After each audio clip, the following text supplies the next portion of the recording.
My wife, Elara, spent Valentine's Day with my younger brother, Caius, and missed my farewell party, but I wasn't angry at all.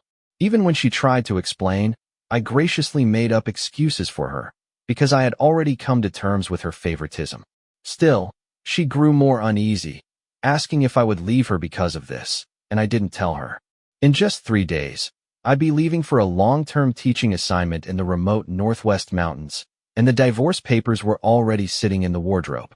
But when I stepped aside and gave my place to my brother, she showed no sign of joy for finally getting what she wanted.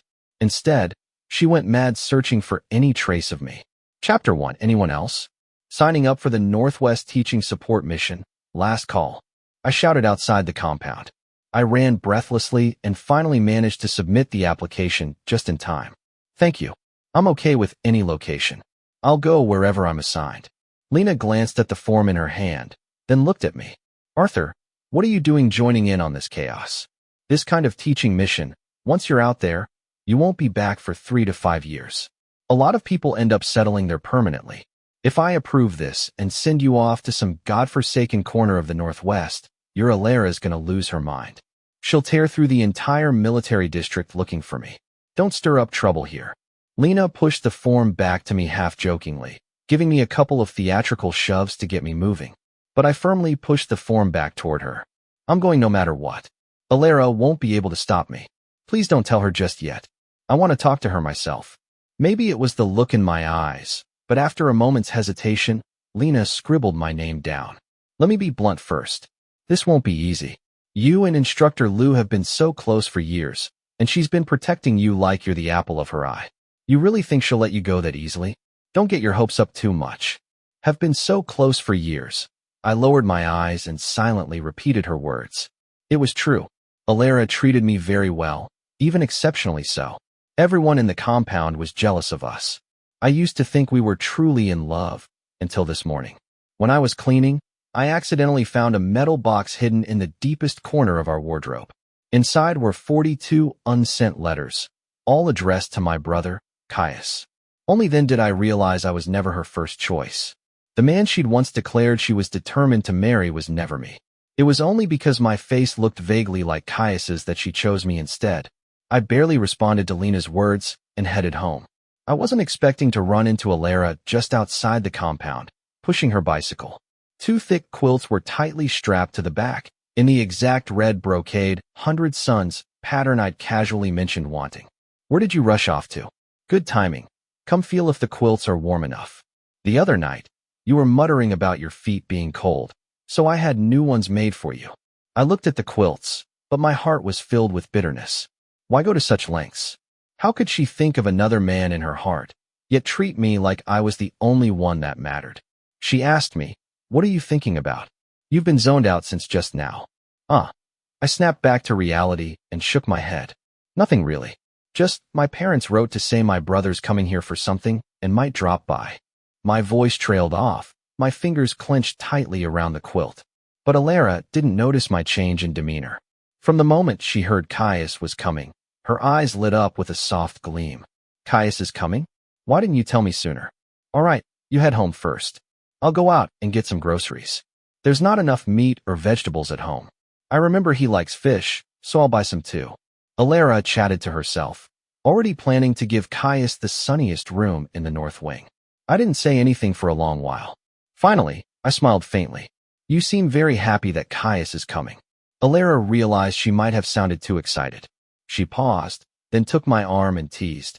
He's your brother, shouldn't I care about him too? What, are you jealous? No. I shook my head, pulling away from her touch. If you're going shopping, go now. It's getting dark, the road's not easy. All right, I'll go now. Chapter 2. That night, Elara didn't get home until very late. I was half asleep and urged her to go to bed quickly, so it wasn't until the next morning that I noticed the 2 red 100 Suns pattern quilts had been swapped out for blue ones, my brother's favorite color. No wonder she got back so late. I let out a bitter chuckle, a sour lump caught in my throat. I leaned halfway out the window, but didn't see Elara anywhere. What I did get, though, was a wave of teasing from the neighborhood aunties nearby. What you looking for? Trying to catch sight of your instructor wife first thing in the morning? Oh, let me tell you, Yesterday, Instructor Lou came to my corner shop and grabbed malted milk candy like it was free. I asked her if she could even finish that much, and you know what she said? My little brother has a sweet tooth, so I'm stocking up for him. Arthur, this kid's really lucky, marrying someone as capable and attentive as Instructor Lou. The women all burst into laughter, chiming in as Aunt Lou led the gossip about how incredibly good Alara was to me. But my heart had already turned cold. Her little brother? Wasn't she talking about Caius? I quietly shut the window. My eyes landed again on those two large blue quilts. Without a word, I shoved them into the wardrobe and headed out. On the way to the factory, I ran into Lena, who was off duty, and called out to me. Hey, I was just looking for you. There's going to be a teaching support seminar in the neighboring district in a couple of days. If you're serious about heading to the Northwest, you'll need to attend. I nodded quickly and noted the time and place. Then I started mentally calculating the days and asked around about transportation to the neighboring district, only to find out the vehicles were all undergoing maintenance. Nowhere was reachable for the time being. With no choice, I brought it up briefly during dinner with Alara. By the way, there's something going on in the neighboring district in a couple of days. I might need to head over there. Surprisingly, she didn't even look up. All right, good timing. There's not much going on in the unit that day. I'll drive you. But why the sudden interest in the neighboring district? After thinking for a moment, I chose not to tell the truth. It's nothing. Lena said there's a newly opened bookstore over there. Thought I'd check it out. All right. Oh, and someone in the team who's good at reading the weather said we might get heavy snow soon. Be sure to dress warm. If you see anything you like over there, just buy it. Don't worry about the money. Our conversation ended with a casual from me. I never did ask why the quilt patterns had changed or where the candies had gone. I knew some questions, no matter how many times they're asked, will only humiliate you more. It's better to wait for the right moment to completely end a relationship that was a mistake from the very beginning. The day of the seminar, light snowflakes really did begin to fall from the sky. Alara drove me to the town center, and I got out alone. I want to stop by the stationery store after browse the bookstore. You're not interested in that stuff anyway. No need to wait with me, I said. Alara checked her watch and replied, All right, Liam asked me to pick up something from the department store too, so I'll come back in 2 hours. Don't wander too far. She couldn't help but give a few more reminders before driving off. I stood there, watching the car disappear into the alleyway. Then I turned around and walked off in a completely different direction. The seminar went smoothly. It finalized the list of selected teachers and the departure schedule. I checked the calendar. 15 days left. Enough time to settle everything. Judging it was about the right time, I arrived at the spot where Alara had agreed to pick me up. Winter nights came early, and by the time I stepped out, it was already dark. What started as scattered flurries had turned into thick, heavy snow piling deep along the roadsides. But Alara never showed up. With no other choice, I used a public phone to call her office. Someone picked up, but told me Alara wasn't there. The instructor, she came back for a bit earlier, then took a call and left in a hurry. We thought it was from you. I'm not sure where she went. Maybe find a place to wait. If she returns, I'll let her know you called. All right. Thank you. I answered softly, hung up the phone, and looked at the swirling snow. Because of the weather, all the shops in town had closed early, and the shuttle buses had stopped running to avoid getting stuck en route. It was dozens of kilometers back home. If Alara didn't come, I'd have to walk. I decided to start walking back along the way I came. Maybe I'd run into her on the road. But that, maybe, turned into walking the entire distance against the wind and snow. I trudged home one step at a time. My shoes sank deep into snow pits, and I had to yank them free every few steps. I didn't know how long I walked, only that by the end, my body was completely numb with cold. The thick military coat I wore had been blown so tight against me, it felt like a thin paper sheet. But when I finally dragged my exhausted body home, what I saw was a car parked neatly outside the yard. Alara got out of the car holding an umbrella, carefully opening the door for Caius. That tilted umbrella covered mostly his side. Thanks, Alara. It's already enough of an imposition for me to arrive days early, and now I've troubled you to come pick me up so late. But the snow was too heavy. All transportation had stopped. I really had no choice.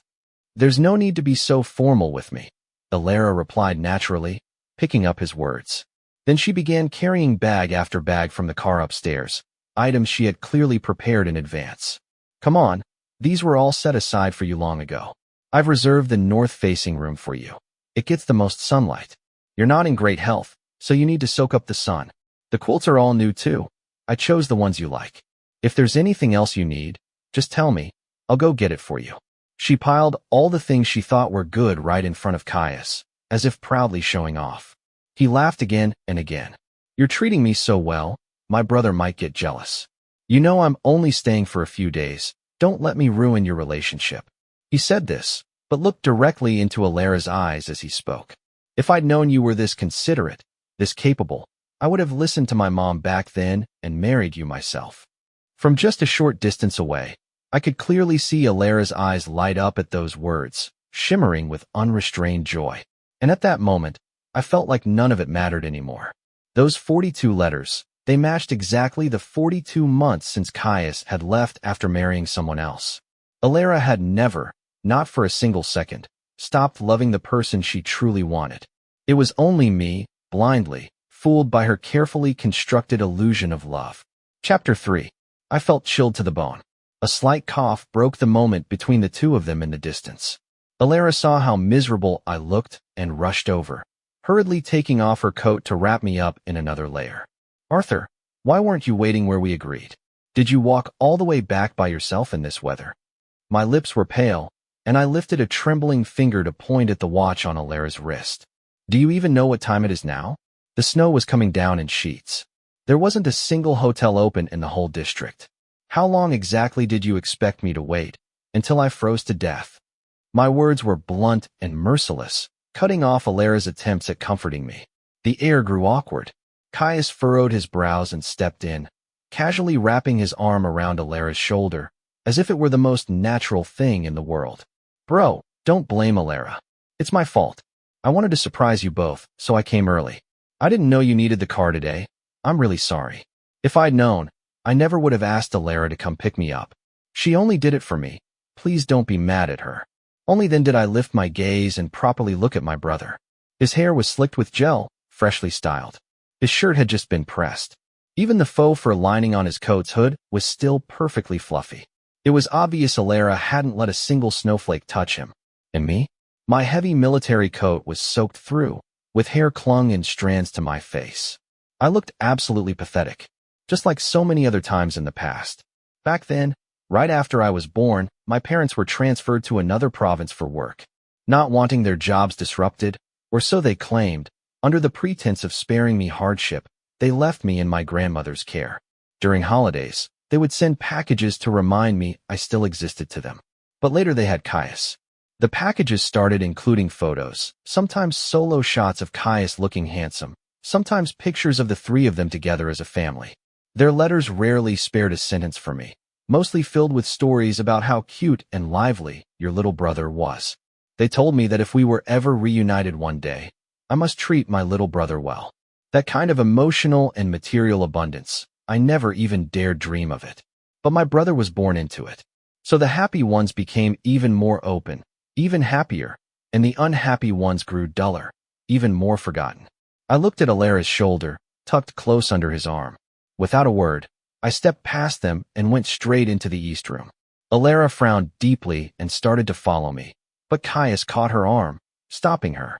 "Alara, my mom says I'm weak and shouldn't catch a chill." I swallowed quite a bit of wind on the way over. "Can you make me some ginger tea to warm me up?" Alara's eyes lingered a moment on the closed door of the East Room.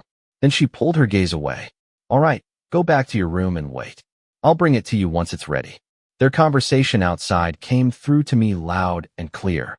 I had thought I'd feel jealous or angry, that I'd blame Alara for abandoning me in a snowstorm, for not caring.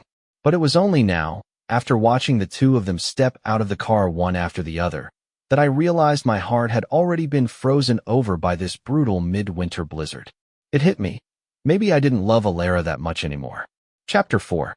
I drew a bucket of hot water and wiped myself down from head to toe. As I stepped out of the room, I happened to run into Alara, just about to bring ginger tea to Caius. She froze for a second when she saw me, then stammered a bit and pointed toward the kitchen. "There's still some left in the kitchen. You can have some to warm up." I'll take this to Caius first." I nodded numbly. After dumping out the bath water, I passed by the kitchen and for some reason, poked my head in to take a look. In the small porcelain pot, there was barely a sip of liquid left, just some scorched slices of old ginger clinging to the bottom. I couldn't help but laugh out loud.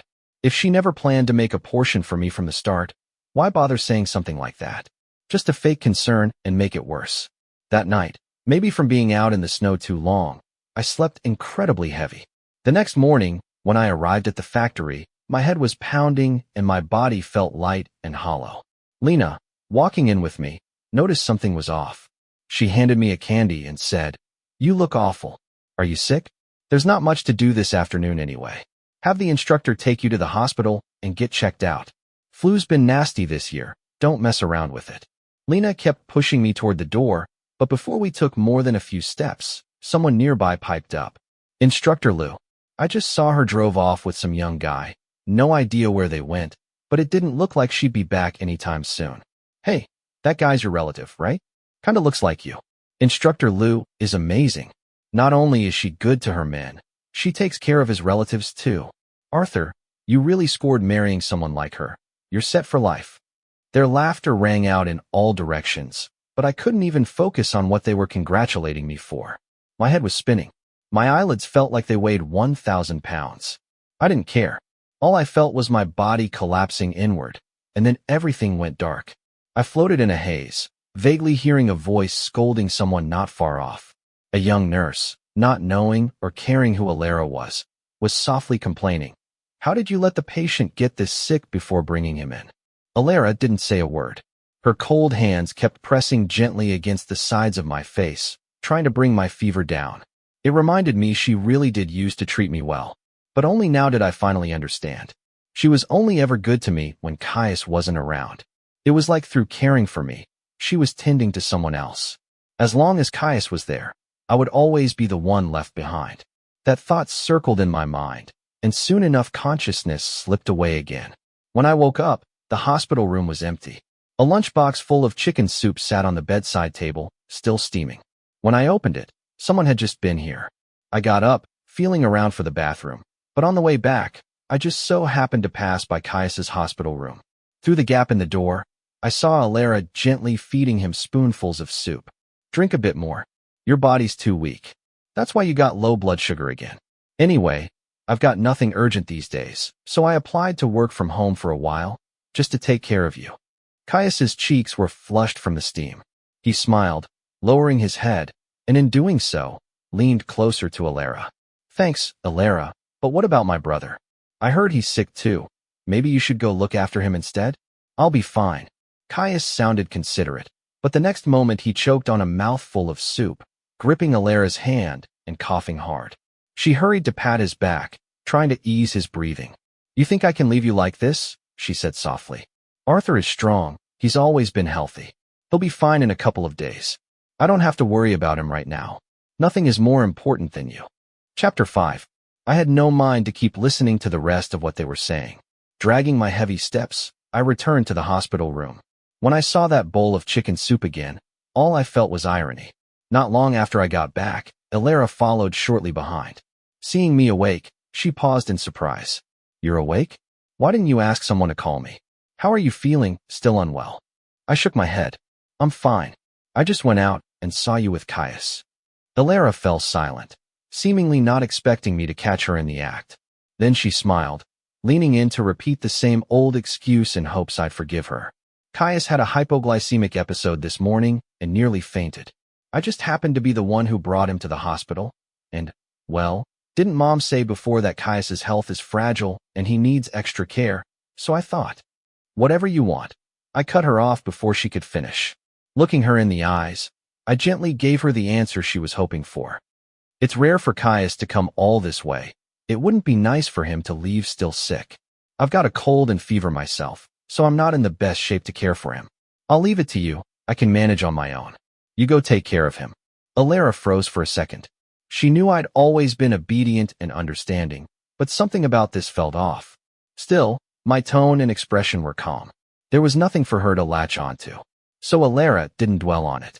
After a couple of vague replies, she went back to Caius's room. Through the window, I watched her bustle around for another man. And just like that, The last bit of stubborn attachment stuck in my throat finally dissolved into nothing. I got a prescription from the doctor and was ready to head home. Passing by Caius's room, the cheerful voices and laughter inside were piercing. Thankfully, I no longer felt a thing.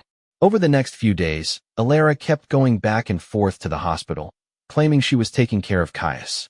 I was busy preparing for my upcoming teaching trip to the countryside, and before I knew it, we hadn't seen each other for a week. As the departure date approached, Lena snuck over during lunch break and whispered to me, "Hey, have you told your supervisor about the teaching trip yet?"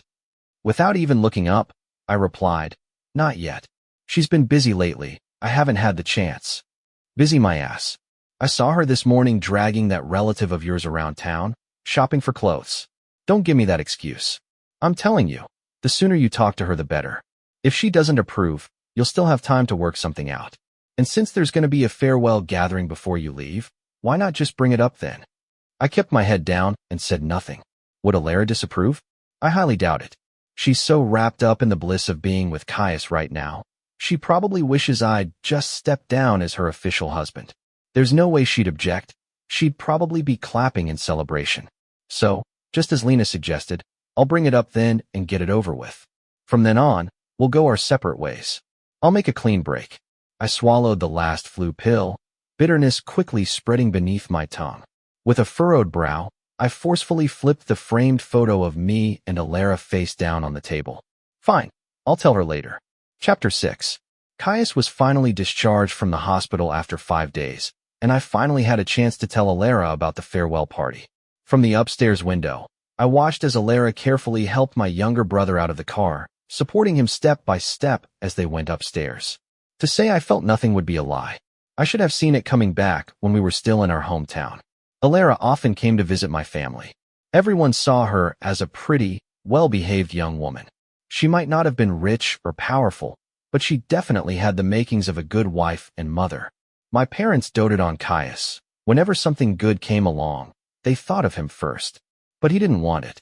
He kept saying he wanted to marry for love, that he'd only settle down with an educated, graceful woman, not some uncultured village girl for life. He even brought home a fiancée the very next year. When our family disagreed, he packed his things and prepared to elope with her. Left with no choice, our parents finally gave in and agreed to the engagement. That same year, Caius got married. Alara poured her entire savings into preparing a sizable dowry. She sent a matchmaker to propose on her behalf. She wanted to marry me. I still remember the day I went to her house to make it official. Alara pulled me aside under the grape arbor and slipped me a jade pendant she'd kept close to her. "Arthur," she said, "I know I don't look like much now. No money, no status. But would you wait for me? Just 2 years.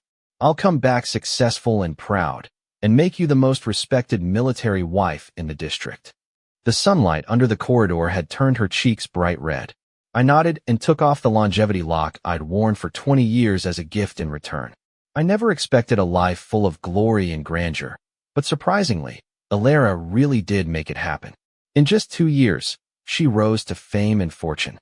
Later, when her job relocated, she brought me along with her. Since then, life had been everything I could ask for. Whatever I said went. If I asked for stars, she wouldn't hand me the moon instead. Why didn't I notice sooner the way Alara looked at me? It was like she was seeing someone else. I let out a barely audible sigh.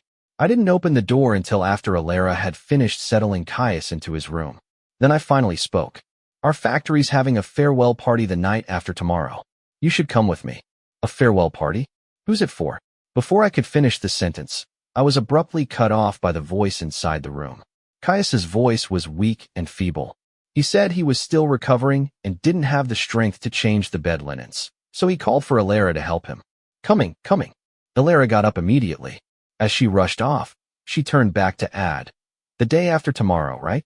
Okay, I'll find you at your factory then. I'm going to help Caius now." She left that line like a passing announcement and walked away. I looked down slowly, taking off the jade pendant that had accompanied me all these years, and placed it alongside the 42 letters. We had exchanged that token, that feeling. It was time to return them to their rightful owner. Chapter 7. Funny enough, a farewell party happened to be scheduled on Valentine's Day. When people saw vendors on the street selling roses, Everyone gathered around in curiosity. What kind of day is this? Why are they selling flowers? They sure are pretty. Today's a Western holiday, Valentine's Day. The young couples in the city love celebrating it. They have dinner, give each other roses, just a way of expressing love. It was the first time most of them had heard of such a bold holiday, and they couldn't help but laugh bashfully. A few who were curious asked about the price, then let out a chorus of dismay. What? Just a few roses and they're charging that much? They don't look any different from the ones blooming in my garden. Oh, come on, don't be so clueless. Garden roses can't compare to these. Just look at the packaging, so modern and stylish. They represent love, you know. My hand paused mid-reach toward the petals, then quietly drew back. Right. How could garden roses ever compare to true roses? Roses were elegant, sophisticated, they meant something. They represented love. I abruptly averted my gaze and headed straight for the auditorium at the factory. Alara had said she wasn't busy today and could arrive early, but when I got there was no sign of her. Even the on-duty staff arrived in a hurry, but the seat meant for Alara remained conspicuously empty. The farewell party began as planned. I was chosen to go on stage as the representative speaker to give a motivational send-off speech before departure. When I stepped up, I smiled nervously. Out of instinct, my gaze flickered to that still empty seat in the audience. I didn't hold out hope. Ever since Caius arrived here, I knew everything was coming to an end. Still, not being able to part on good terms and say a proper goodbye, it did feel like a pity. After all, Alara had been the only one in the past 20 years who'd ever treated me so kindly, even if it was for other reasons. I delivered a rousing, passionate speech on stage, but down below, Lena was watching my expression closely. She glanced around, then nudged a younger worker beside her and asked, "Have you seen the supervisor? I heard there's not much going on at the base tonight. How come she's not here?" "Oh, her." The young man flicked a quick glance toward me on stage before leaning in and lowering his voice. "Today's Valentine's Day, right? I heard she went out for dinner with that relative of hers." "That's odd," Lena muttered. "Isn't Valentine's Day supposed to be spent with your partner? What's the point of taking a relative out?" Just then, another worker leaned over to join the conversation. "From what I've seen, Director Liu treats that relative way too well. I even caught them holding hands once. What kind of relative does that? Could it be?" "All right, that's enough." Lena cut in before things spiraled further. "Maybe she just thinks of him like a younger brother. You can't go jumping to conclusions like that." "Now hush." Arthur is still speaking on stage. I didn't notice any of their quiet gossiping. I just focused on finishing the final task. When I concluded my speech, the entire hall erupted in applause. Facing the approving glances of the leadership present, I solemnly signed my name at the bottom of the roster for the teaching volunteers. From that moment on, I had 3 days left before setting out for the frontier. Chapter 8. It wasn't until I stepped out of the auditorium that I realized it had started to snow. I tried to bury my red, frozen nose into my scarf, but as I looked up, I saw 2 people running toward me hand in hand. It was Alara and Caius. "Arthur, I'm sorry, something came up and I got delayed. Then I remembered you mentioned the farewell party, and Alara wanted to explain more, but my eyes silenced her completely. My gaze was cold, colder than the snow falling at night.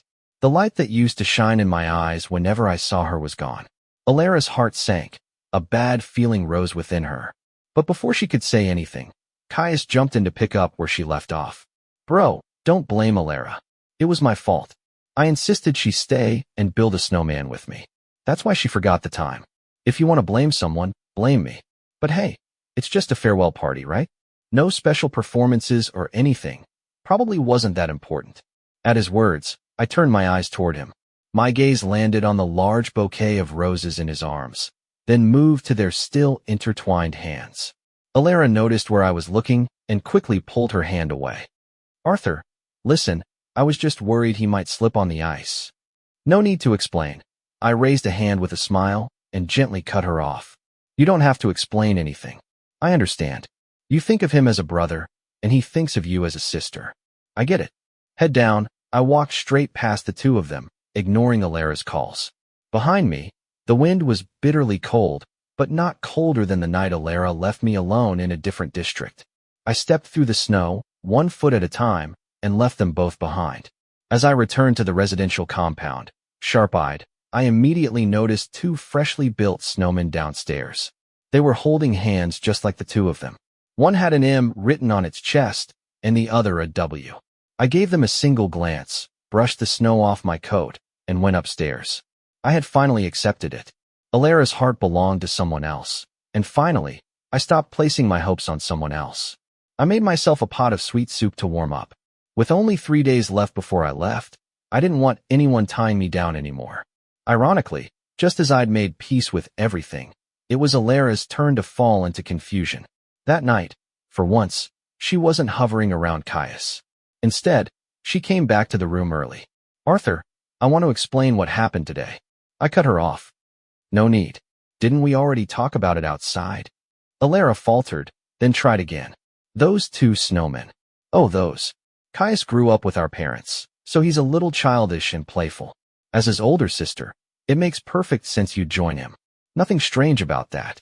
My tone stayed calm, even gracious, giving her every excuse and justification she might want. But for some reason, the unease in her heart only grew stronger. Later that night, with the lights off, Alara lay beside me in the dark, listening to the steady, shallow rhythm of my breathing. She couldn't shake the feeling that I was drifting away from her. On a strange impulse, she rolled over and slipped into my arms through the blanket, just like she used to long ago. She asked me, "Arthur, you're not going to leave me, are you?" I was silent for a long moment, then chose not to answer her question. Instead, I changed the subject. "I heard today is that Western holiday, Valentine's Day. It's my first time experiencing it. I didn't have time to prepare a gift. I'll get you something in a couple of days. You'll love it." Her arms tightened around my waist. For that one sentence, Alara's anxious heart finally settled. She tilted her head up and placed a kiss on my chin. "Okay, I'll wait." Chapter 9. The next morning, Alara returned to the way she was when Caius first arrived, taking care of his meals, clothes, daily needs, and everything else before heading to work. Since I had been given special permission to stay home and prepare for the upcoming teaching assignment, I was packing my things and waiting to depart with the group in 2 days. For the moment, the house was just the two of us, me and Caius. With Alara gone, Caius dropped the nice guy act completely. He swaggered into the living room and sat across from me, looking smug. "I really thought you had something going for you," he said, managing to land a woman who actually seemed to love you. But turns out all it took was a few words from me, and she was mine. "Arthur, you're such a loser. Couldn't win mom and dad's love growing up, couldn't win your wife's love after marriage. No matter where you go, you're just dead weight." He raised his chin proudly and pulled out a sheet of paper, a divorce certificate. "Let me be straight with you. I'm already divorced. Alara? She's the next wife our parents picked out for me. At first, I was worried, hearing how much in love you two were. But hey, looks like I didn't even need to try. You know what she told me the day it snowed? She said she always wanted to marry me. If it hadn't been for my early marriage, and you looking so much like me, you wouldn't have even had this shot in this lifetime. So take my advice. Just divorce her already and hand her over to me. You've gotten to enjoy a good life all these years with that face that slightly resembles mine. Should be enough by now, don't you think?" Caius's words were like poisoned daggers, stabbing straight into my chest. All those memories of happy times with Alara flashed before my eyes, then collapsed into a single line from my mouth. "All right, I agree. I'll divorce her and let you have her. If I were you, I'd wait." "What did you just say?" Caius froze, completely caught off guard by how easily I'd agreed. Before he could recover, I stood up and took out a signed divorce application from the drawer in the nightstand. I said I agree. I'll be leaving in 2 days. You can give her this application then. Just tell her it's my gift to her. Now it was Caius's turn to be confused. He had assumed that even if I were willing to let go, I'd make it a painful process for him, for Alara, or both. He never imagined I'd give her up without asking for anything in return. "Don't worry," I added. "I'm not bluffing. I know she likes you, and that she's been looking at me as if I were you for a long time. Now, living with someone whose heart belongs to another, it disgusts her and me. Better to split early and spare each other. As for the house, the car, and everything else, you don't need to worry. When I married her, our parents didn't give me a single penny. I moved in with just 2 blankets and a couple of hot water bottles. Everything we have now came from her, so when I leave, I won't take a single thing with me. There's just one thing." I paused, then looked up at him. The longevity lock I gave her. It's still with her. Last time I asked, she refused to give it back. Can you get it for me? Caius still looked suspicious, but after thinking it through, he figured helping me with this wouldn't hurt him. So he agreed. That same night, he even threw the item back at me without a second thought. I thought it was something special, he said. But when I asked to borrow it just to take a look, she took it off without hesitation. There, it's yours again. Don't forget what you promised. I clutched the longevity lock. It still held a faint warmth from being worn. I remembered how Alara reacted the last time I asked for it, how she had panicked. What? I've given away, I won't take back. I wear it like a family heirloom, close to my heart. I wouldn't give it to anyone. But now she handed it over to another man without even a second thought. I let out a bitter laugh and fastened the lock back around my neck. Don't worry, I'm not going back on my word. I'll be gone soon. Chapter 10. The day I left, the sky was gray and overcast. Afraid of being delayed by another snowstorm, our group set off earlier than planned. I sat in the bumpy, long-distance bus as the scenery outside the window sped by. All the familiar outlines of the city and towns faded slowly from view. As the sun rose higher in the sky, the bus was filled with young volunteers heading to the same teaching assignment. Everyone was chatting excitedly, laughter and conversation bubbling through the air. I, however, leaned quietly against the window, my fingers absent-mindedly tracing the edge of the glass, my eyes unfocused. Arthur, why so quiet? The girl next to me tapped my shoulder with a smile and teased, Don't tell me you're thinking about your supervisor Lou. Still kind of surprising she let you go so far away. You must have done some serious convincing. Snapping out of my thoughts, I forced a slight smile. No, supporting education in remote areas is a good thing. She was pretty supportive. That's good to hear. I've heard things can be rough up in the Northwest, but with all of us going together, helping each other out, we'll be just fine. She pulled a water bottle from her bag and handed it to me, trying to reassure me. I took it and softly said thanks, then fell silent again. Twisting open the cap, I took a small sip. The cold water slid down my throat, but it did nothing to calm the turmoil inside me. My thoughts drifted uncontrollably back to that summer, when Alara stood under the grape arbor, solemnly promising that she'd return and give me a good life. I could still clearly picture the resolve and gentleness in her eyes. But if I could go back to that moment, I would never accept the jade pendant again. At the same time, back in the place I was steadily leaving behind, silence had settled like a fog over familiar ground. Alara had unusually finished work early. On her way back, she happened to run into Caius. She stood in the courtyard, watching as Caius walked toward her with a smile, crunching snow underfoot. His tall frame looked even sharper in his black cashmere coat. I got you dumplings, your favorite pork filling. Running around in this cold, aren't you afraid of catching a cold? Alara smiled as she took the thermal lunchbox from him, feeling the lingering warmth at her fingertips. Suddenly, she was reminded of the winter before Caius's marriage, when he'd gotten chilblains from playing in the snow. They'd tried all kinds of treatments, but the damage never quite healed. Later, when she had gained a few connections, the first thing she did was ask someone in Shanghai to bring back imported hand cream just for him. But by then, Caius was already married. With no official status anymore, all those gifts without a name had been passed on to Arthur.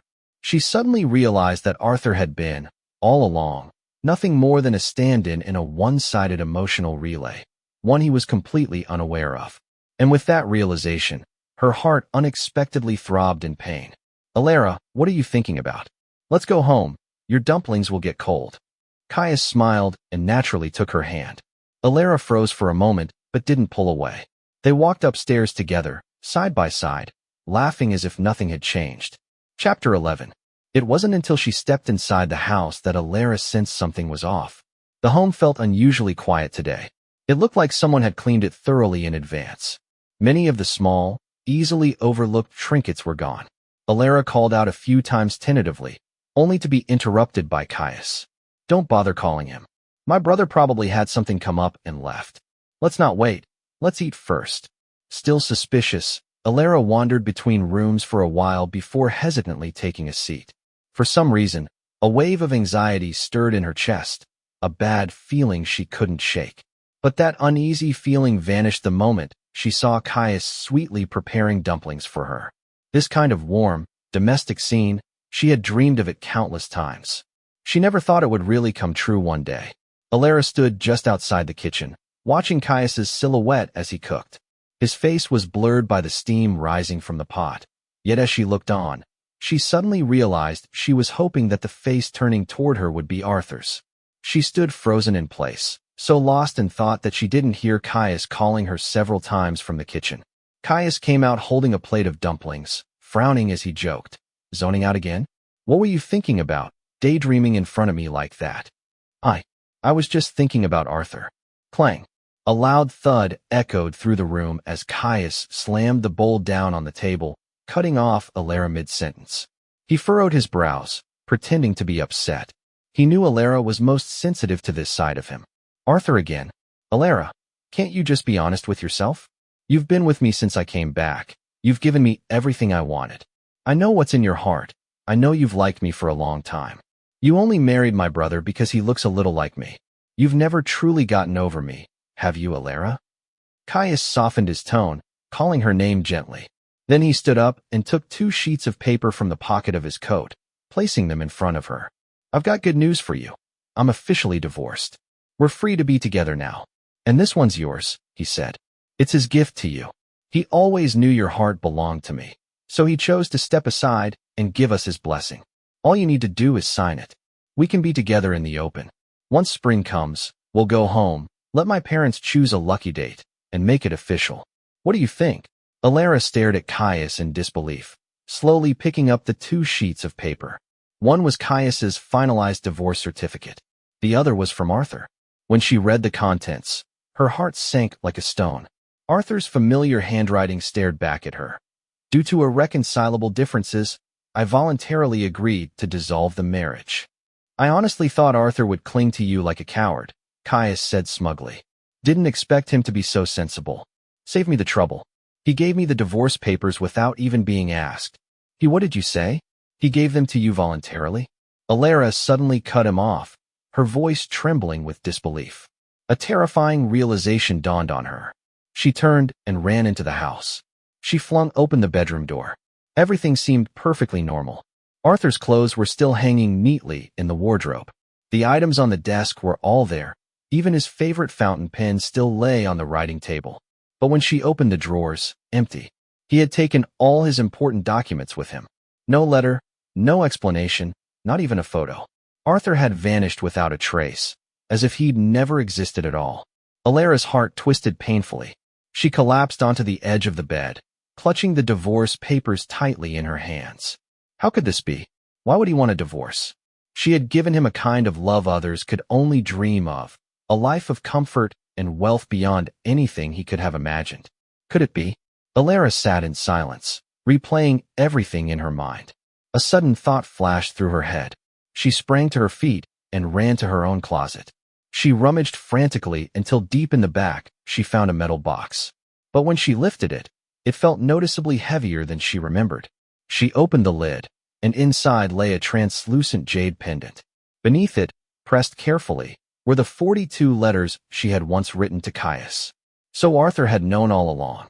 He'd realized long ago that he was just a substitute, loved only because Alara couldn't have Caius. It turned out all his calm tolerance these past days had been for one purpose alone, to prepare for his departure. Chapter 12. The snow outside was falling heavier by the minute, swirling flakes blurring everything in sight. But Alara didn't care. She grabbed her coat and dashed out the door, leaving Caius's calls far behind her. The biting wind cut into her like knives, but it still couldn't match the chill in her heart. As she passed a music store on the street, a sorrowful tune played from the speakers. Alara came to an abrupt stop. She suddenly remembered this was Arthur's favorite song. He used to softly hum along every time it played. Now she finally understood the heartbreak buried in those lyrics. She rushed straight to the factory where Arthur worked, threw open the office door, and was met with startled stares from the workers inside. "Excuse me, has Arthur come to work today?" "Arthur?" One of them shook his head. The factory gave him a special 2-day leave. "He's not coming in." "I don't know the details, though," he added. "I've been out on leave myself. You could try asking Lena. They're really close, she might know." A flicker of hope reignited in Alara's sunken chest. After thanking him, she hurried off in search of Lena. After several twists and turns, she finally arrived at her home.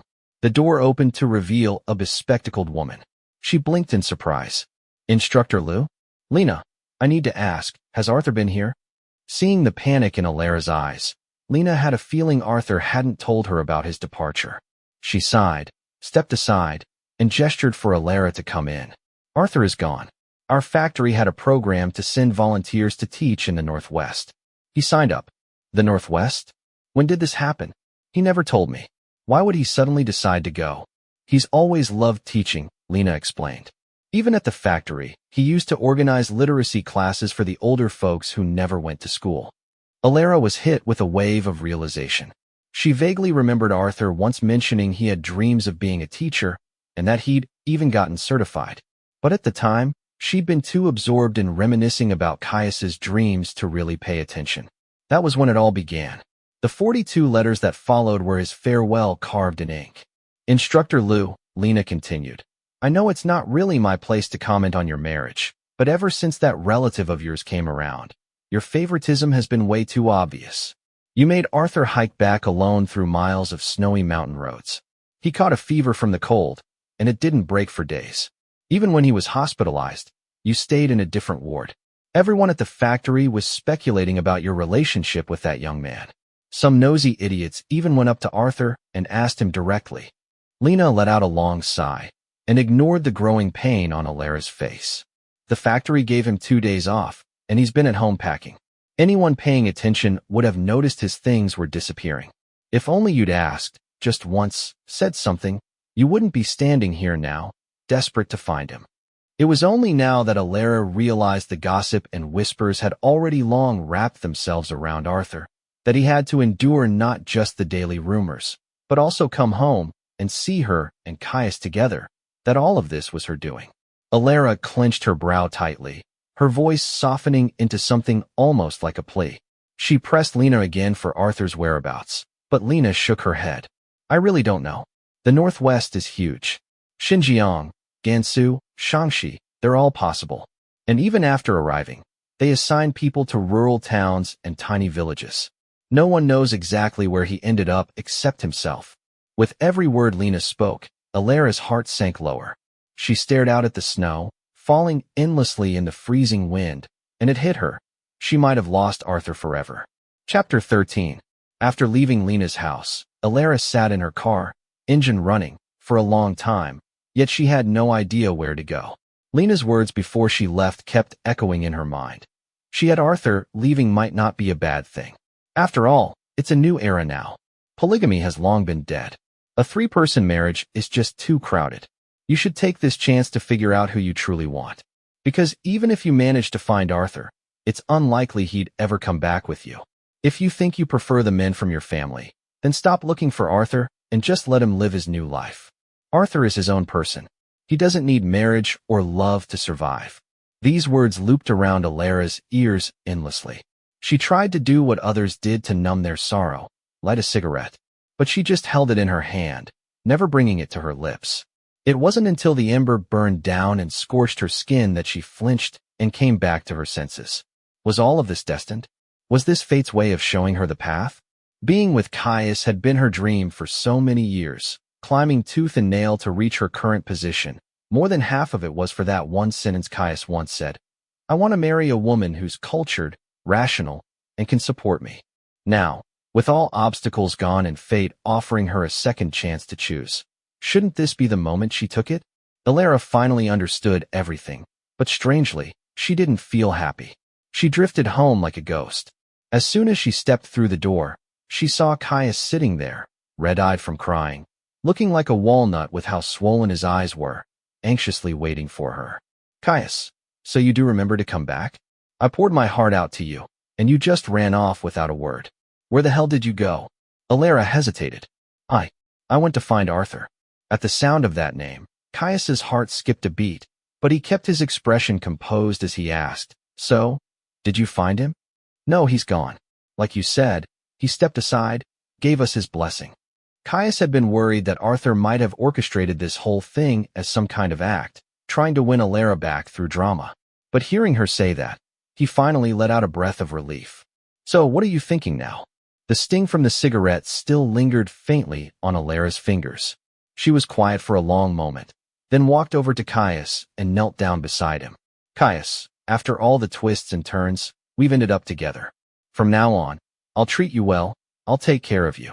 Caius broke into a smile through his tears and pulled her tightly into his arms.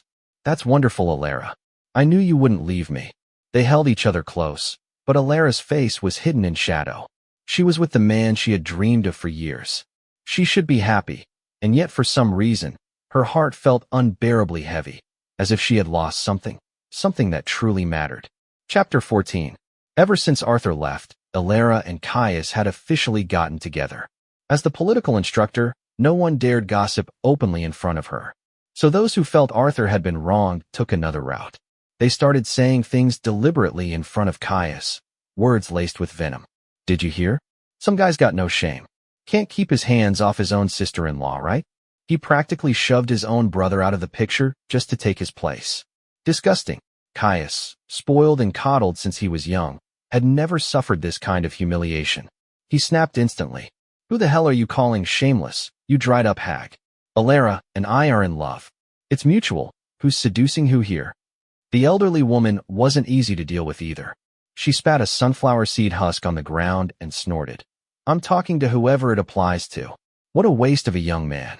You could have done anything but no, you had to get involved with a married woman. You really have no shame. And don't think we're scared just because you're hiding behind Instructor Lou.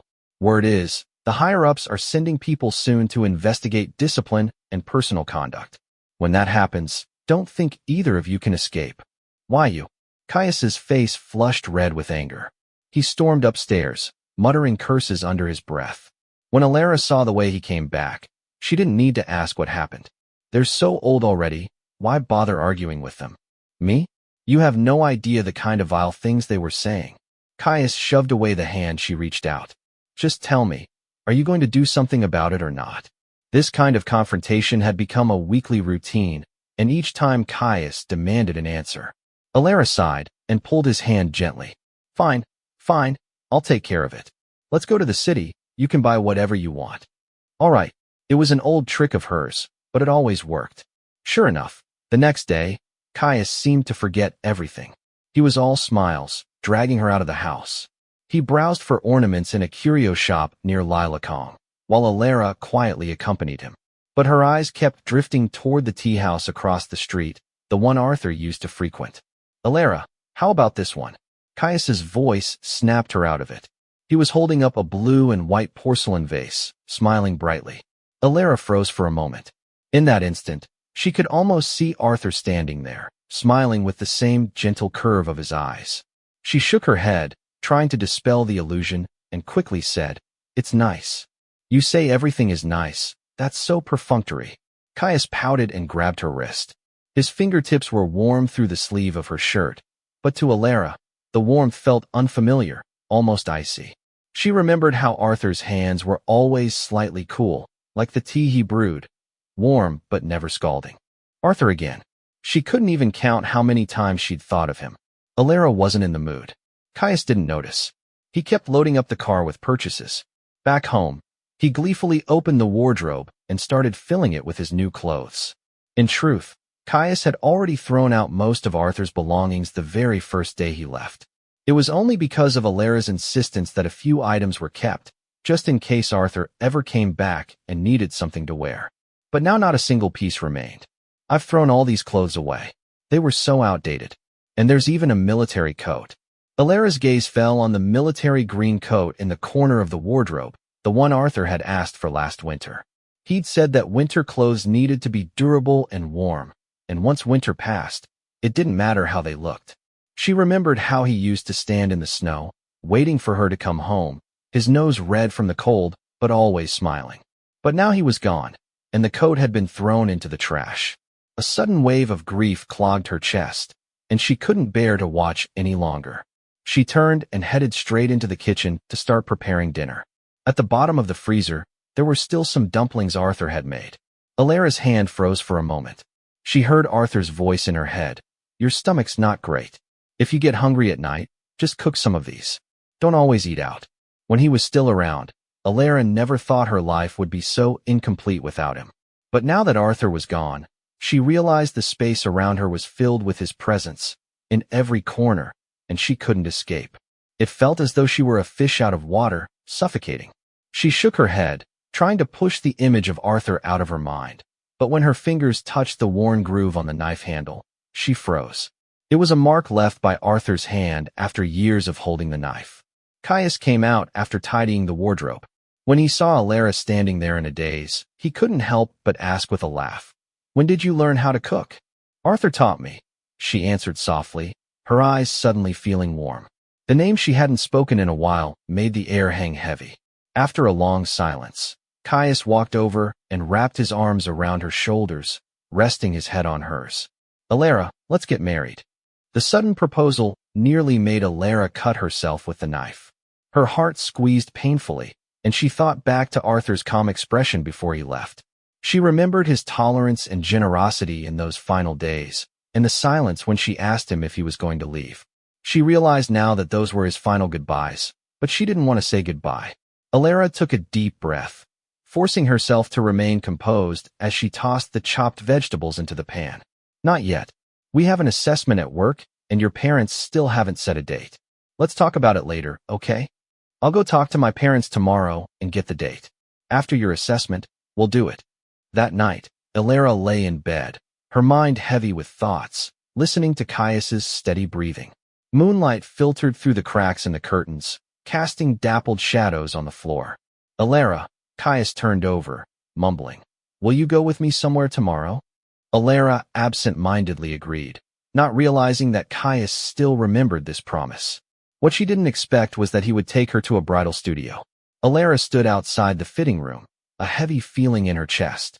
Caius had often hinted at his desire to marry her, even as recently as yesterday, but she always felt like she needed to wait for something, though she wasn't sure what. But this time, he took her directly to try on wedding dresses, and it seemed he wasn't willing to give her any more time to delay. "Do you think it looks good?"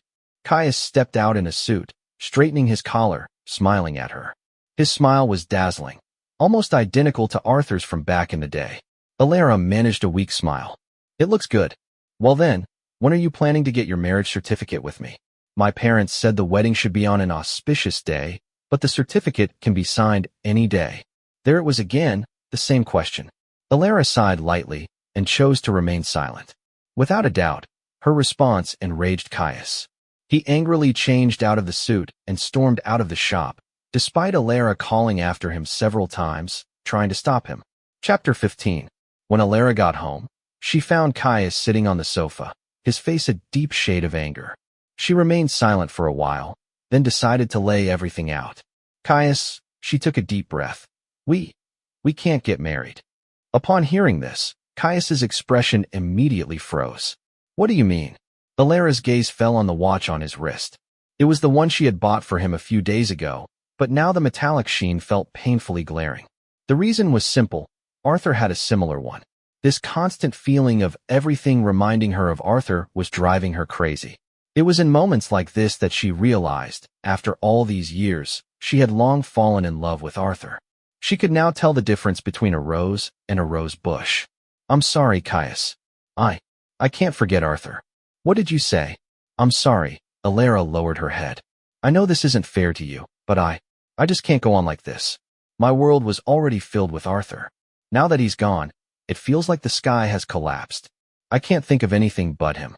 Can you understand this feeling, Caius? You're still young. You have a long and bright future ahead of you. No matter what kind of woman you want, you'll find someone." "So, Alara." Caius didn't want to hear any more, interrupting her angrily. He suddenly stood up, the sound of his shoes scraping against the floor ringing sharply. "Alara, what do you mean? What have you been thinking of me all this time?" Caius's voice was shrill and cutting as he grabbed the glass cup from the coffee table and smashed it to the floor. "Say something." The glass shattered, and the sharp pieces scattered across the floor, cutting Alara's hand. Blood dripped from her fingertips. "Caius, calm down. Don't call me Caius." He stepped back, grabbed a photo frame from the table, and threw it at the wall. The photo inside was one of them, taken last week at Lilacom. Now the glass had shattered, cutting his hand and staining the photo with blood. Do you even know what I've endured for you? I've put up with everything. How others humiliated me. How they called me a homewrecker. All for you. And now you say this to me. Alera's face darkened. Caius, Shut up. Caius grabbed a cushion from the sofa and threw it at her. Why do you think you can treat me like this? What? Alera stood still, letting the cushion hit her. I'm sorry, Caius. Sorry. Caius sneered, his voice filled with contempt. Do you think sorry is enough? Alera looked at Caius's face, which was almost identical to Arthur's, but now twisted with rage. She suddenly realized that she couldn't deceive herself any longer.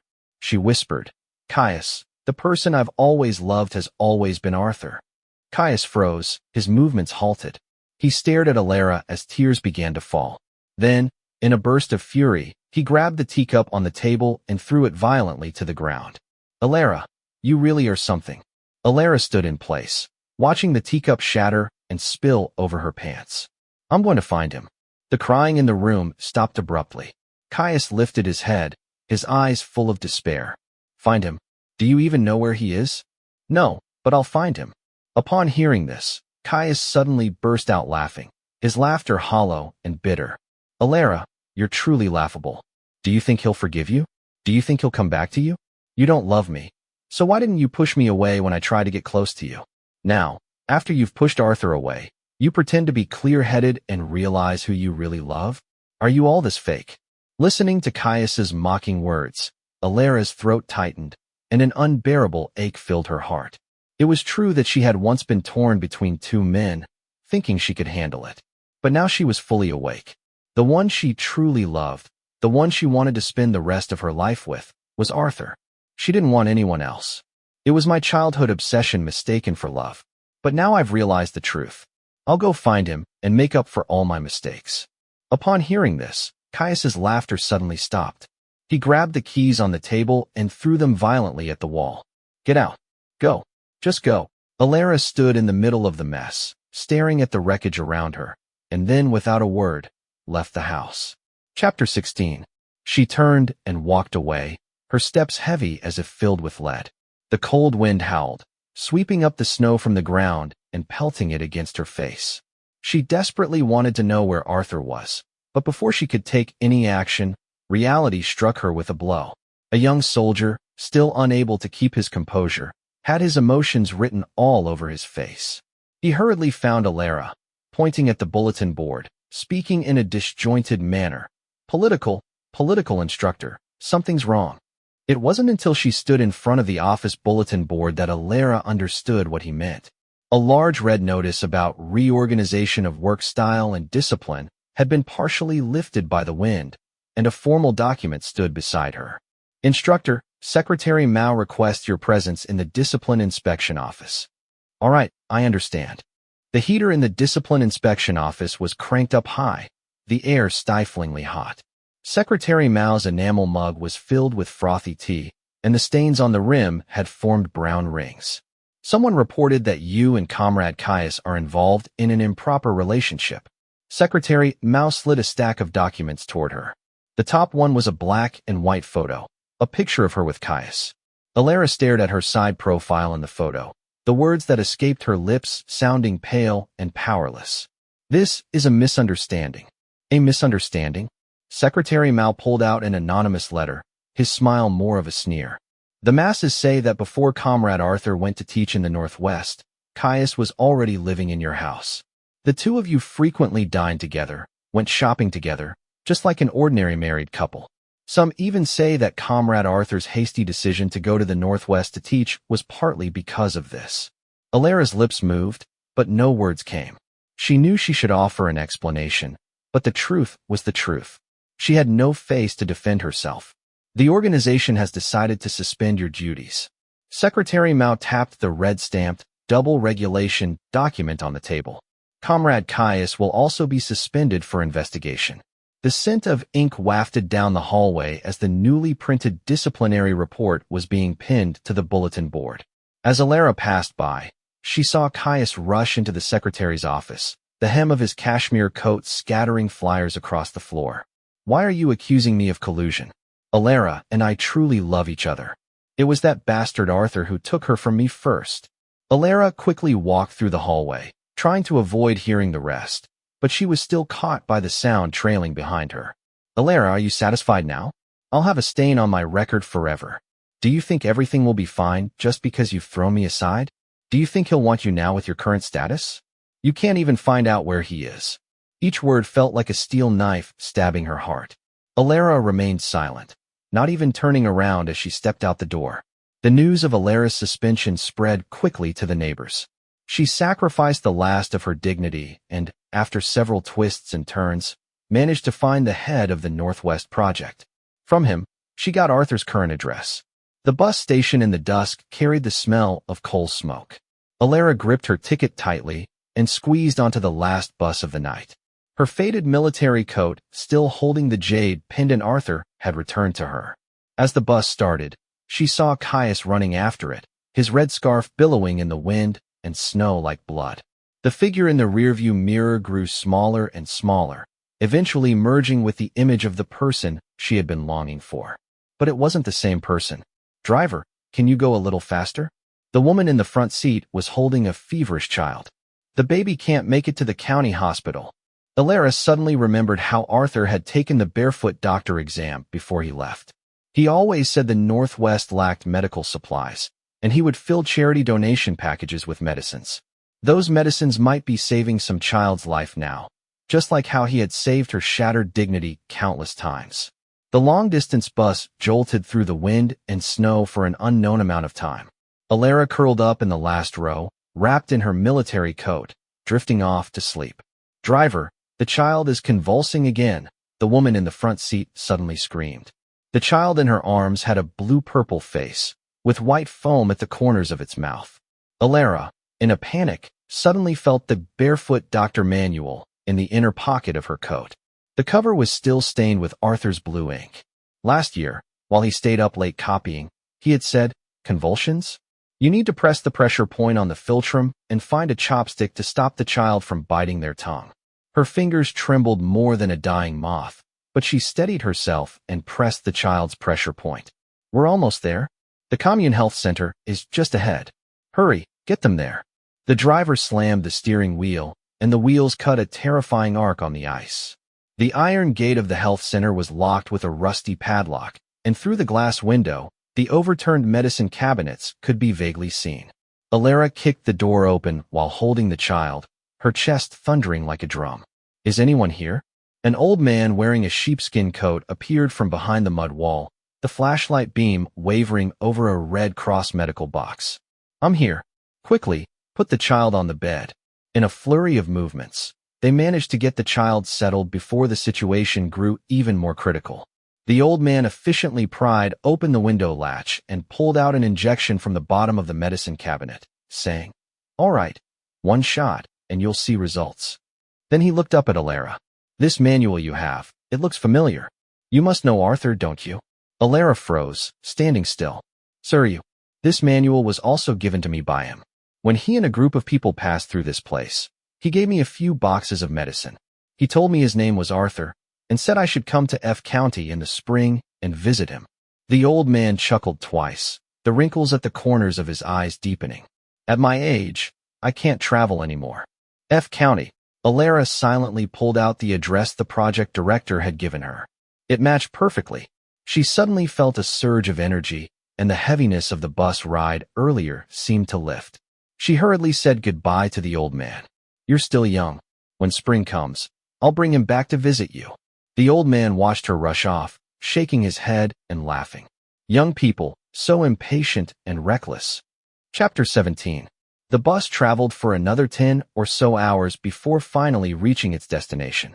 The mountain road in the dusk looked like a lifeless white snake. Alara, carrying her bag, stumbled along, each step heavy and uneven. Her military coat had frozen into a crust, each step making a loud crunching sound. She suddenly thought, when Arthur first arrived, the weather had been even worse than this. As he walked this very road after his night classes, was he listening to the same sounds? Was he afraid of the dark? Had he ever fallen? As dawn began to break, she spotted a faded flag fluttering by the cliff.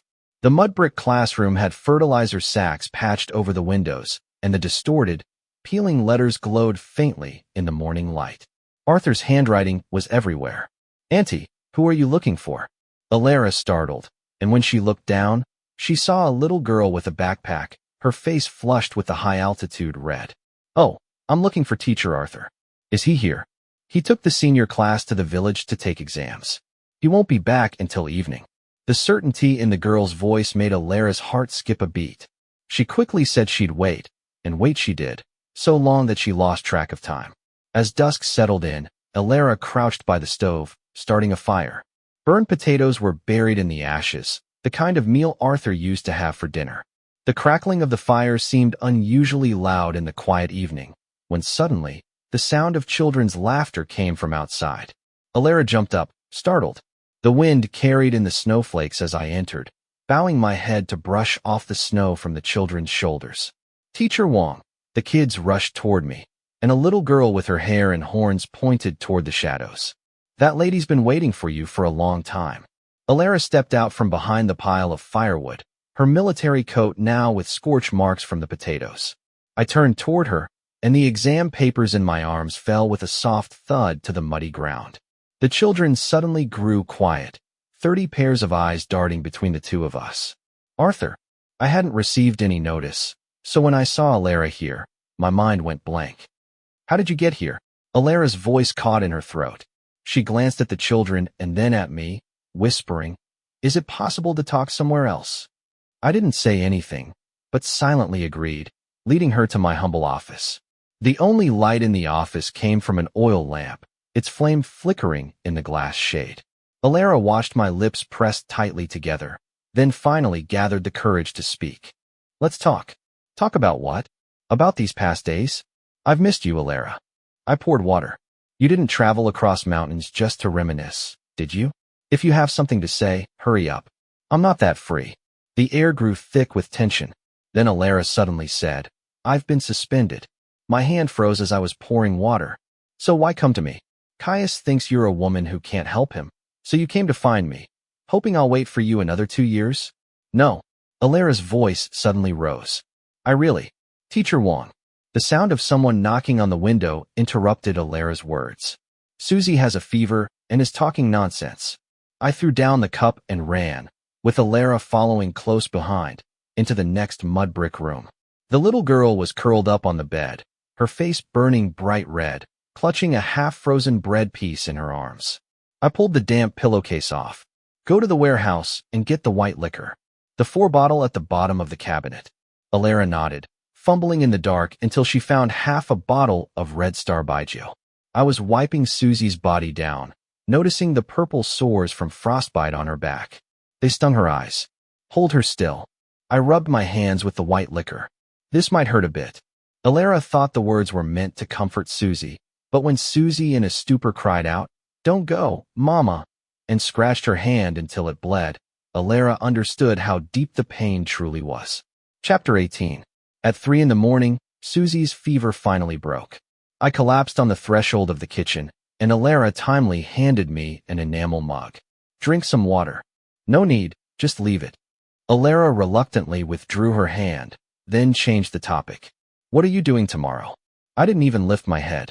"I'll tutor the senior class." "I'll help you." "Help me? What can you do?" Alara thought for a moment. "Military boxing, grading homework, carrying grain." I suddenly laughed, my laughter colder than the night wind. "Instructor Liu, can you tell the difference between millet and rice?" She froze. Then after a long pause, with a voice almost pleading, she choked out, "Arthur, I'll do anything. Just let me atone. Please." "Atone for what?" I suddenly stood up. "You should go to the city and find Caius." "Didn't he want to be a groom?" Alara's eyes watered, and she fumbled through her pockets, pulling out the jade pendant Arthur had returned to her. "Take this. After you left, I never gave it to him. I thought being with him was fulfilling my wish, but after you left, I realized how laughable that idea was. I love you. My wish, without me realizing it, became to be with you for the rest of my life. Arthur, please forgive me." "Okay." The wild wind howled, making the window frame rattle. I stared at the jade pendant, its surface smooth and warm, and my gaze was cold. I don't know much about jade varieties. To me, they all look like pretty glass. But because I liked you, I've treasured this piece for many years. But now, I no longer like it. So to me, it's just ordinary glass again. As dawn broke, the sound of roosters crowing echoed in the distance. I didn't wait for Alera's reply. I turned and walked toward the classroom, saying, "When it gets light, you can go down the mountain. There's a bus 20 miles away. I'm not leaving." "Well, suit yourself." I opened the office door and said, "Just don't linger around me, talking about those annoying and disgusting things." Alera still didn't leave. She stayed in the office until the first light of day, then went to fetch water from the well. The creaking of the iron well would startle the sparrows under the eaves. Before she could draw the bucket up, a loud voice came from behind. "Teacher Wang's water jar was filled by me yesterday." Alera turned and saw a tall, beautiful woman. The woman was holding a bamboo basket, and the smell of roasted potatoes wafted out. "I'm Alina, a substitute teacher at the village school." Alera noticed a knife with a wooden handle strapped to her waist, and the scabbard was engraved with the twisted word Wang. The well rope suddenly slipped, and the bucket crashed back into the bottom with a loud thud. Alera wasn't someone to pry into others' privacy, but when it came to Arthur, she couldn't help herself. Her eyes darted to the handle of the knife a few times, then she finally asked, "Are you close to Arthur, Teacher Wang?" Alina looked up at her, then lowered her head. "He's a good man. Teaches the elderly in the village to read, teaches these left-behind children, gives them medicine and treats them. No one here has a bad relationship with him. Such a shame, though," Alina said without looking at her, quickly cleaning up the scattered buckets and bowls, then adding casually, "He has bad judgment. The woman he married isn't much of a person." Her tone was so matter-of-fact, as if she had no idea the woman standing before her was Arthur's ex-wife. Alera's breath caught in her throat, but before she could vent, Alina had already rushed into the classroom. Alera looked through the broken window and saw Alina teaching the children to sing mountain songs, while Arthur sat, head bowed, writing homework. The reflection of his eyelashes hung on the yellowed paper. When Alina sang, "The mountain flowers are bright red," her gaze kept drifting toward him. At this point, even a fool could see what Alina was after. Alera, furious, raised her leg to kick the wooden bucket, but when she thought of Arthur's cold eyes, she pulled her foot back and instead packed a snowball to throw at her own head. How had she managed to lose Arthur, such a good man, and their perfect marriage? In the days that followed, I simply followed Alera's lead, looking at her like she was a stranger, completely ignoring her. Alera watched the two of them laughing and chatting after class, feeling out of place as though she didn't belong here. She couldn't bring herself to leave Arthur. She still wanted to stay close to him, and she stayed that way until nearly spring. The weather between winter and spring was dry, and sandstorms were frequent. One night, Alera was suddenly awoken by the sound of tiles cracking. When she rushed into the classroom, Alina had already covered the windows with oilcloth, holding a crying Susie in her arms. When Alina saw her, she hurriedly handed the child to Alera. "Teacher Wang is still in the warehouse, rescuing textbooks. I'll go move the sandbags." Alera nodded in agreement, settled Susie, and rushed to the warehouse. She found me holding up a wobbly bookshelf with my body. She ran over to help, dust clouding her eyes as she heard me shout, "Third stack on the left. Those are the new textbooks. The kids need them for the new term. Wait for me. I'll go move them." As we struggled to carry the boxes of books out, Alina came back against the wind, carrying sandbags. Her clothes were torn, and the ugly scars on her shoulder were visible. Alina shoved me toward Alera. "You two take care of the kids. I'll go block the back wall." Alera instinctively held me, but I struggled to pull away. "No, the sandstorm is too strong." Alina got lung disease from a previous fire rescue. She's experienced. She knows better how to avoid the sandstorm than you. Alera yelled so loudly her voice cracked, but the person next to her suddenly froze. Long hours of hard labor had caused me to faint at that very moment. Chapter 19. When I woke up, everything was calm again. The muddy ground after the heavy rains still shimmered with water. Alera sat at the side of the bed, tightly gripping my wrist, and said, "Come back to the mansion with me. You can't get enough to eat or stay warm here. What are you even after? You've already dragged your body down to this point." I frowned, and the force from our struggle left a faint red mark on my wrist. I shouted, "Let go. Arthur, just look at this place. Can anyone live here? Look at your hand." Alara angrily lifted my hand up in front of my face. The grooves in my fingertips were filled with chalk dust that couldn't be washed off, and my nails were pale and anemic, which was pitiful to see. Alina, seeing this, put down the bowl of porridge and walked over. "Instructor Lou, forcing something that doesn't fit won't make it sweet. It's none of your business." I suddenly laughed out loud, the bones in my wrist pressing painfully into Alara's palm. "Miss Lou, you've taught such a good lesson, but why didn't you use that trick to keep Caius away from you when you needed it?" Alara let go of my wrist as though it had been burned, her face ashen.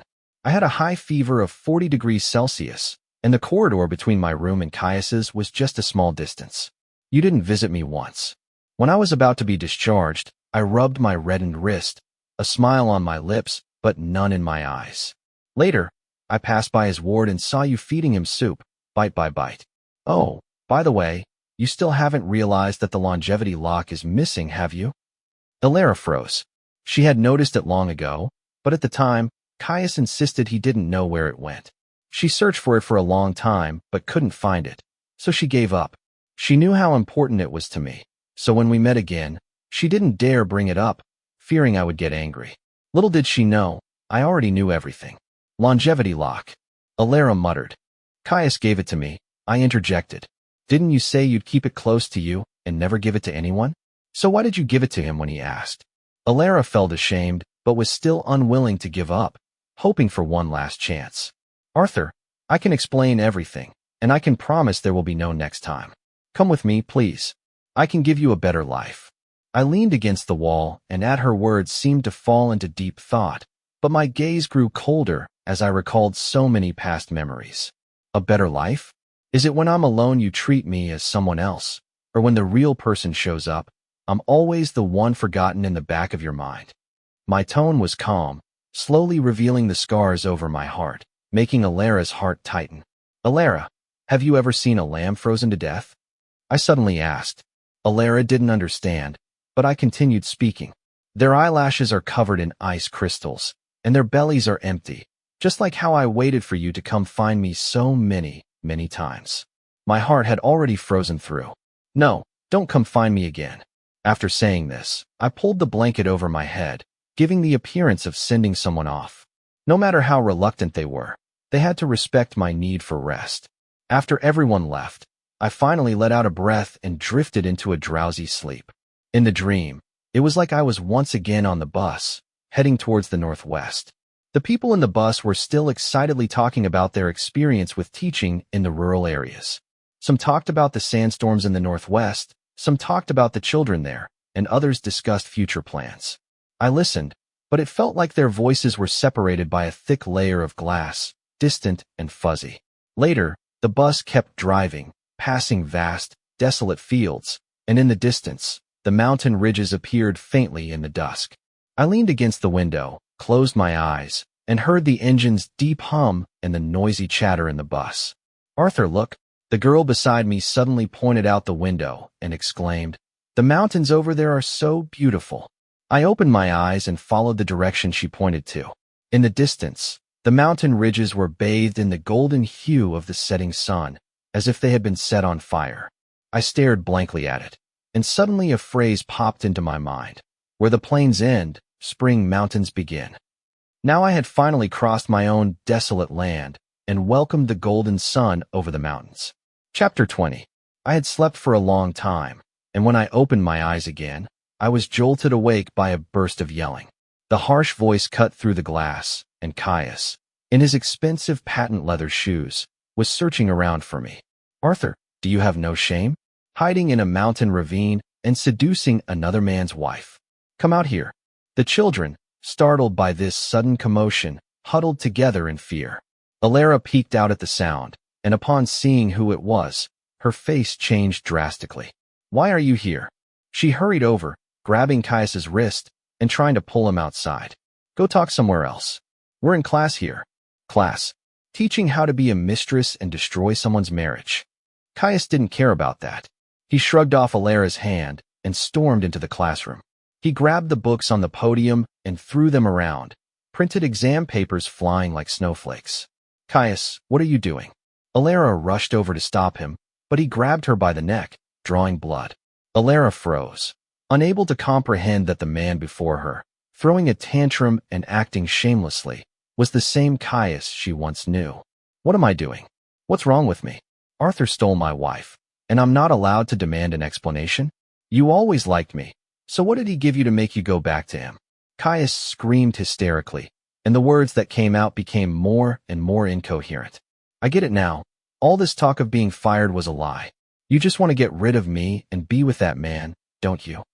A barrage of words bombarded Alara, and before she could respond, the door suddenly opened. I leaned against the door frame as I entered, my face as pale as paper. I ushered the children outside to play, and wiped the sweat from my forehead, saying, "What's all this noise?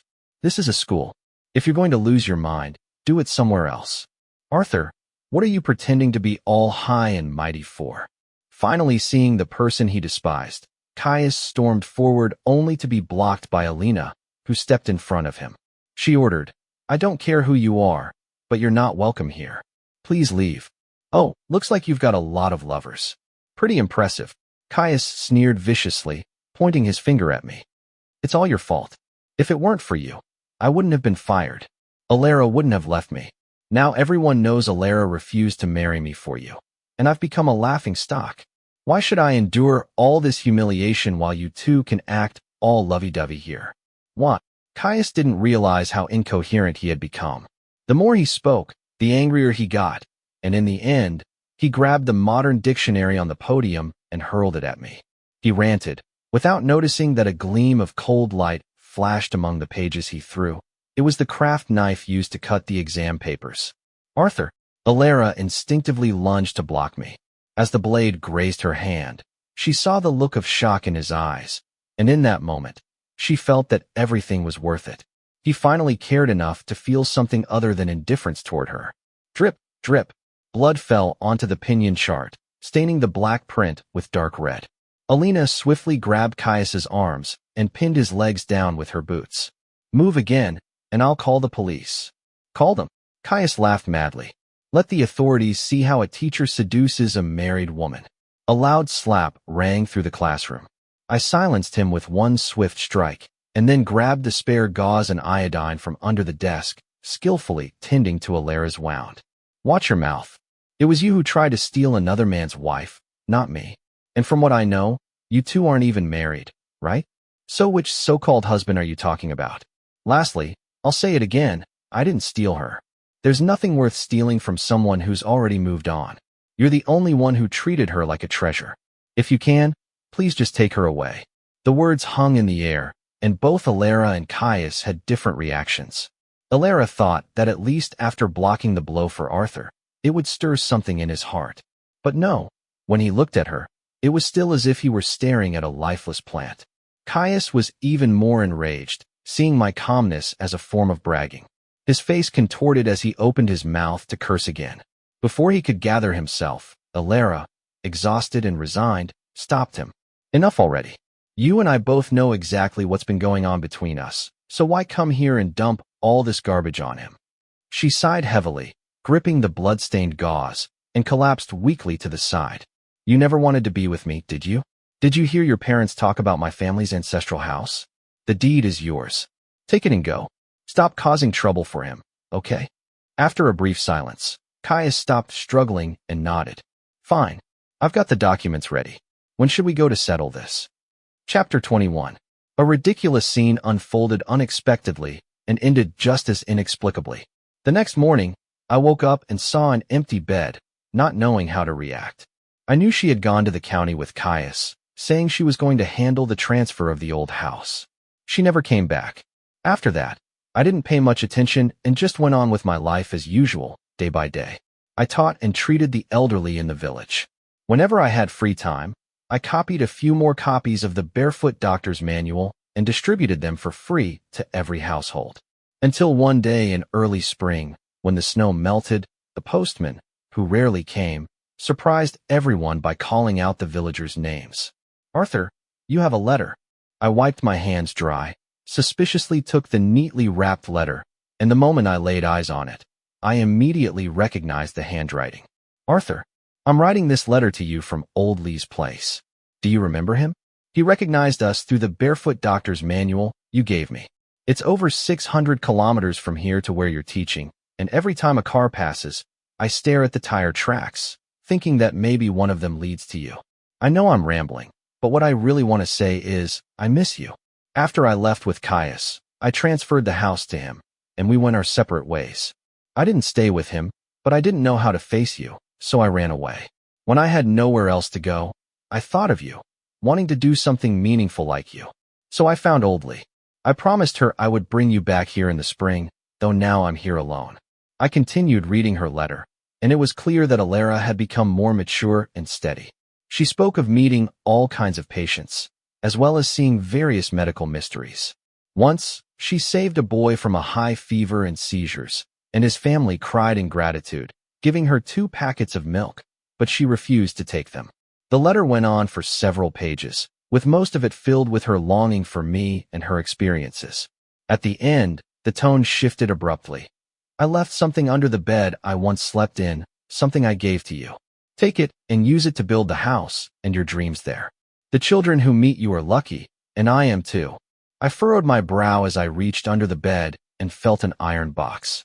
When I opened it, sunlight gleamed off the stack of bills inside. Each bundle of cash was neatly arranged with ration coupons, all packed in perfect order. I read to the last page of the letter, where Alara had deliberately marked a section with red ink. Your parents only know that my family's old house is valuable, but what's really valuable is not the house, but the things inside it. Before I came here, I sold those things, and the money is all here. Don't return it to me, and don't feel embarrassed to take it. It's for the construction of the Northwest. Remember to build the house solidly, and next time, don't go risking your life in the rain to save those books. And one more, buy yourself a warm coat with this money.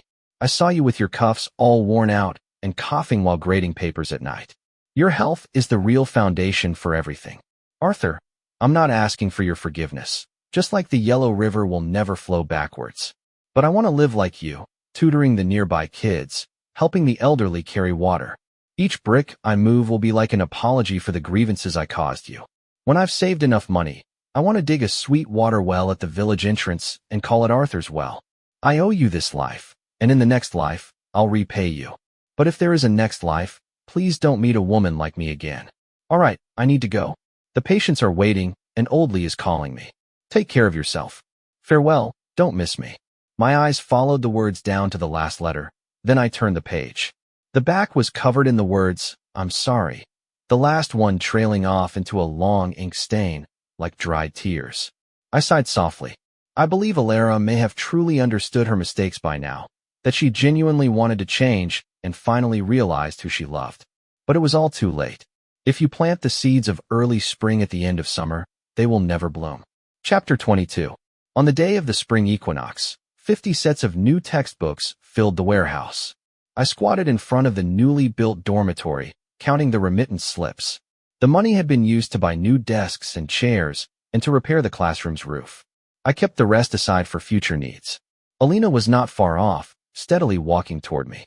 After finishing the last step of the stairs, she said, Wong, the county's transfer order came through. I looked up at her and asked, When are you leaving? The bus at noon the day after tomorrow. I'll be going to the police academy to be an instructor. Alina's voice mixed with the sound of the wind. It was the bullet shell wind chime she had made herself, with each shell engraved with a student's name. I had once joked that she must be the most artistic officer in the police force. She handed me a tin box. Inside were 7 polished bullet shells. I collected these during my time in the military. I had planned to. She suddenly stopped, her fingers tracing the bullet holes on the lid.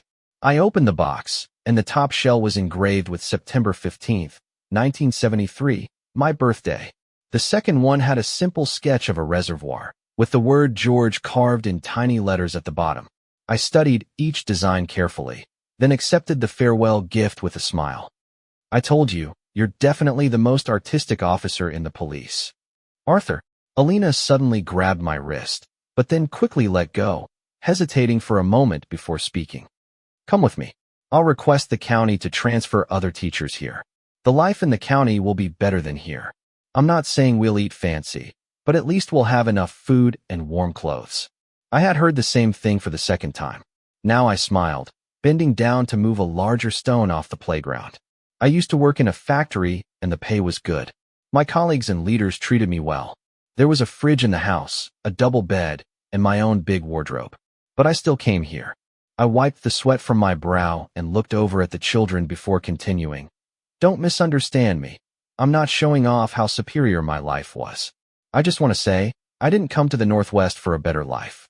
I want them, these kids, to walk out on their own efforts and live better lives. My words left Alina feeling a little embarrassed. She fell silent, then with great seriousness, gave me a military salute. Sorry, Wong, I was too forward. I couldn't help but laugh. Enough with the seriousness. Come on, let's see if there's any food left. Tomorrow, I'll cook, and we'll send you off with the kids. All right then, I humbly accept. The next morning, I rushed into the kitchen and made a big fuss cooking. The rare meat dishes made the kids eat in silence, their mouths oily from devouring the food. Alina, while laughing at them, secretly stole glances at Arthur. She wanted to remember him, just as Arthur wanted to forever etch the vast desert into his heart. The meal stretched on unusually long, but as all good things must come to an end, no matter how hard it was, she had to leave. Before departing, she opened her mouth as if to say something, but left without a word, turning and climbing into the back seat of the tractor. I waved back and forth with a group of students at her increasingly distant figure, smiling as I sent off an old friend who had shared in both hardships and joy with me. That night, the wind blew over the lesson plans, revealing a transfer order copy secretly left by Alina among the teaching materials. I looked at it curiously by the oil lamp, and to my surprise, I noticed pencil-written small words next to the Police Academy's official seal. If you change your mind, you can come find me anytime. I tilted my head, folded the transfer order into a paper airplane, and threw it toward the reservoir. I didn't expect that the little plane without wings could fly so far and wide. In the cold wind, the bullet shell wind chime rang with a delicate sound, startling the nightingales resting in the fields. I suddenly thought that maybe I should plant some roses in the small garden to the southeast, just as a way to remember this relentless version of myself.